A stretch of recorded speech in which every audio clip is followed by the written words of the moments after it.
Yesterday, I posted a video about a Nigerian singer who's been sentenced to death for blasphemy against history's most obvious false prophet.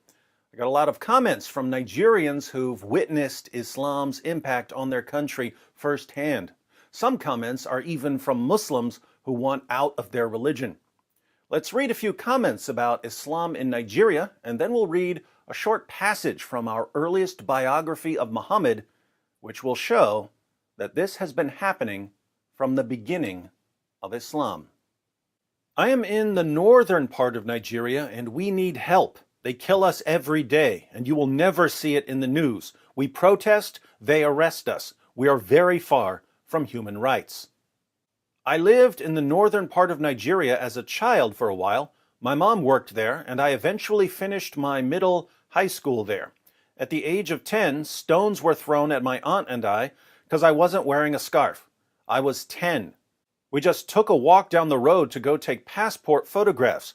Something came to our rescue and screamed those people away. I don't know how they dispersed, but they left and the man escorted us home. I probably would have been stoned to death for not wearing a head covering, and they'd say at the end that we were prostitutes. All they need is a few male witnesses to just say that. David Wood, you won't believe the level of deceit in northern Nigeria. I live there now for over 20 years. A Christian woman was killed in 2016 because of so-called blasphemy. You dare not discuss this news in Kano State openly now.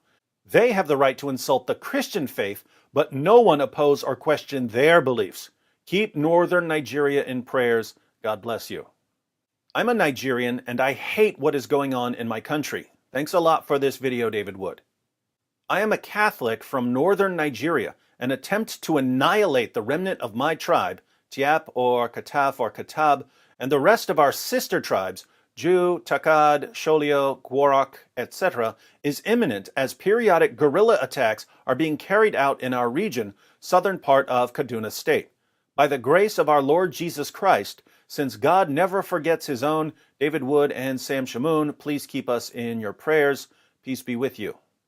I'm from Nigeria, and I can confirm that this is true. It happens more often than one would think in the north, but it barely gets any media attention. Thanks for covering this, D. Wood. I'm Nigerian. I was just waiting for David to cover this story. It's barbaric traditions like these that hinder the progress of my country. And got 6 the record, Sharia blasphemy law in Nigeria gets applied to non-Muslims. Seems the only people immune to it are the wealthy and affluent. It's true, David. I live in the city where this took place. Many above this is happening to Christians in Nigeria, most especially in the northern part of the country, e.g. southern Kaduna. As a Nigerian, I thank God for Christianity in some other parts of Nigeria. Otherwise, Nigeria would have been worse than Somalia. But we have to be prayerful. May our Lord Jesus save us in Nigeria. I'm a Nigerian Muslim, but I want to convert to Christianity. Could someone please help me out? My name is, deleted for security reasons, and I live in Kano, Nigeria, the same state as Aminu Sharif. Heard of the news a few weeks ago, and I knew he was likely getting the death penalty. The song wasn't really targeting the prophet, but was interpreted to be a direct insult on the prophet because some revered cleric said so. And sadly, we're the kind of people that do not question clerics. That in itself is a mini blasphemy. As far as my community is concerned, I am a Muslim and I will continue to pose as one till I find my way out. But I believe Islam is the most fascinating thing on earth. I can't think of anything else that can make a group of people kill one of their own for simply insulting a man from a foreign culture whose people not only savagely killed our founding fathers, but also made us despise everything about our true history. I pray this piece doesn't get to Hispa, though. That's the Sharia police. Thanks for what you do, Mr. David. Think about this last comment. He said he can't think of anything else that makes people start killing their own for insulting some guy from some other culture. That caught my eye because Islam has been doing this for nearly 14 centuries. Ibn Asaq, page 675. Abu Afak was one of Banu Amr bin Auf of the Banu Ubaidah clan.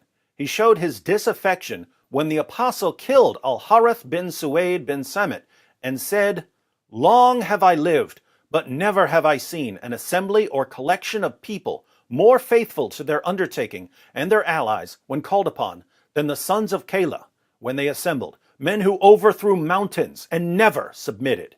Kala was the ancestor of some of the tribes in the area of Medina. These tribes would unite when someone tried to conquer them. A rider, this is Muhammad, who came to them split them in two, saying, permitted, forbidden, of all sorts of things. Had you believed in glory or kingship, you would have followed Tuba. Now this is actually an epic burn. Abu Afak says that the sons of Kala were totally reliable and loyal to each other and to their allies, and as such, no one could conquer them. But some random rider, namely Muhammad, comes along and starts yelling halal and haram, and he causes division and starts ordering them to kill each other.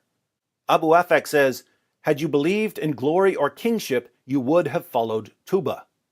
Tuba was the king of Yemen who had tried to conquer Medina in the 4th century. The tribes united and were able to resist the attack.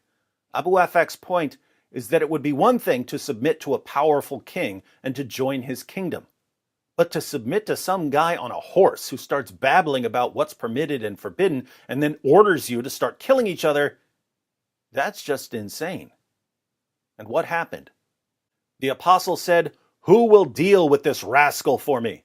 Whereupon Salam bin Umair, brother of Banu Amr bin Auf, one of the weepers, went forth and killed him. He killed Abu Afak, who, by the way, was more than 100 years old. Notice, these guys were related.